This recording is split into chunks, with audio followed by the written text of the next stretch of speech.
Coastal wood ನ ಬಹುನಿರೀಕ್ಷಿತ ಚಿತ್ರಗಳಲ್ಲಿ ಒಂದಾದ ಶರತ್ ಪೂಜಾರಿ ನಿರ್ದೇಶನದ ಕಂಬಳಬೆಟ್ಟು ಬಟ್ರನ ಮಗಳು ತೆರೆ ಕಾಣಲು ಎಲ್ಲಾ ಸಿದ್ಧತೆಗಳು ಈಗಾಗಲೇ ನಡೀತಾ ಇದೆ. ಚಿತ್ರದ ಟೈಟಲ್ ನಿಂದ ಆರಂಭದಲ್ಲಿ ಭಾರಿ ಕುತೂಹಲ ಮೂಡಿಸಿರೋ ಈ ಚಿತ್ರದ ರಿಲೀಸ್ ಡೇಟ್ ಅನ್ನು ಈಗಾಗಲೇ ಚಿತ್ರತಂಡ ಅನೌನ್ಸ್ ಮಾಡಿದೆ.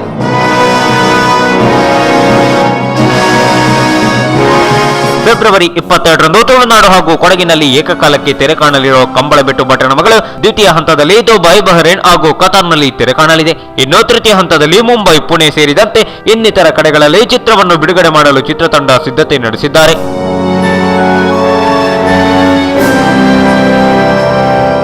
ರೊನಾಲ್ಡ್ ಮಾರ್ಟಿಸ್ ನಿರ್ಮಾಣದ ಕಂಬಳಬೆಟ್ಟು ಬಟ್ರನ ಮಗಳು ಸತ್ಯ ಘಟನೆ ಆಧಾರಿತ ಚಿತ್ರವಾಗಿದ್ದು, ಕಂಬಳಬೆಟ್ಟಿನ ಸೂರ್ಯನಾರಾಯಣ ಭಟ್ಟರ ಮನೆಯಲ್ಲಿ ನಡೆದ ಒಂದು ಘಟನೆ ಆಧಾರಿತ ಚಿತ್ರ.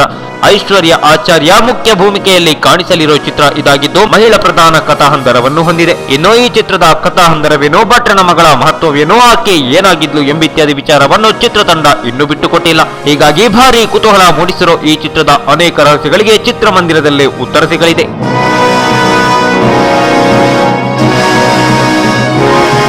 ಆರೋಗ್ಯಕರ ಹಾಸ್ಯದ ಜೊತೆಗೆ ವಿಭಿನ್ನವಾಗಿ ಮೂಡಿಬಂದಿರೋ ಕಂಬಳಬೆಟ್ಟು ಬಟ್ರನ ಮಗಳು 2 ಭಾಷೆಯಲ್ಲಿ ತೆರೆ ಕಾಣಲಿದೆ. ತುಳುವಿನಲ್ಲಿ ಮೊದಲಿಗೆ ತೆರೆ ಕಾಣಲಿರುವ ಈ ಸಿನಿಮಾ ಆ ಬಳಿಕ 1-2 ತಿಂಗಳಲ್ಲಿ ಕನ್ನಡದಲ್ಲೂ ತೆರೆಗೆ ಅಪ್ಪಳಿಸಲಿದೆ. ಈಗಾಗಲೇ 2 ಹಂತಗಳಲ್ಲಿ ಅಂದ್ರೆ ಒಮ್ಮೆ ತುಳು ಮತ್ತೊಮ್ಮೆ ಕನ್ನಡದಲ್ಲಿ ಪ್ರತ್ಯೇಕವಾಗಿ ಶೂಟಿಂಗ್ ಆಗಿದೆ. ಹೀಗಾಗಿ ಕಂಬಳಬೆಟ್ಟು ಬಟ್ರನ ಮಗಳು ತೆರೆ ಕಾಣಲು ಭರ್ಜರಿಯಾಗಿ ಸಿದ್ಧತೆಯನ್ನು ನಡೆಸಲಾಗ್ತಾ ಇದೆ.